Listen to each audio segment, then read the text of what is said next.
ነው ምናምን ላለው እንዴ አንድ ወንበር ላይ ተቆጭ ብለን ሲጀመር ያንቺን መልእክተኛ መሆን አልችልም ራሱ ለምን አንቺ ጋር ያለው ዕውቀት እኔ ጋር ካለ ላንቺ ለምንድን ነው መልእክተኛ መሆን ማይ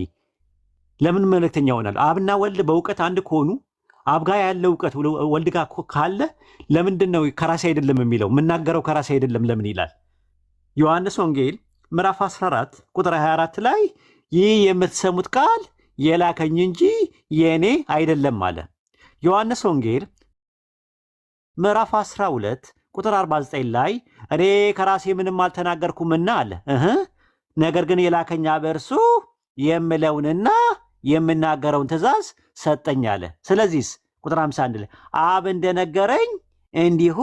እናገራለሁ አለ ለምንድን ነው የምትናገረው ራስን ችላ አትናገረም እንዴ ሙሉ ዕውቀት ካለ ሙሉ አምላክ ኮንክ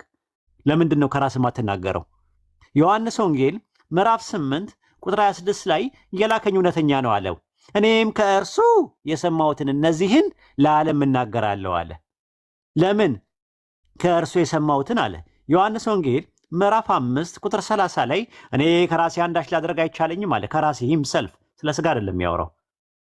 ድርብ ተብላጠ ስም ነው ሪፍሌክሲቭ ፕሮናውን ነው የሚጠቀመው ከራሴ በራሴ ቢል ኖሮ ተመካክሬ ሄዱ ሊሎቻል ከራሴ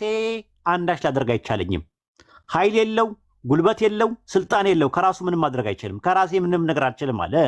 እንደሰማው ፈርዳለሁ አለ ከማን ነው የምሰማው ዮሐንስ ወንጌል ምዕራፍ 8 ቁጥር 40 ላይ ከእግዚአብሔር ሰምቼ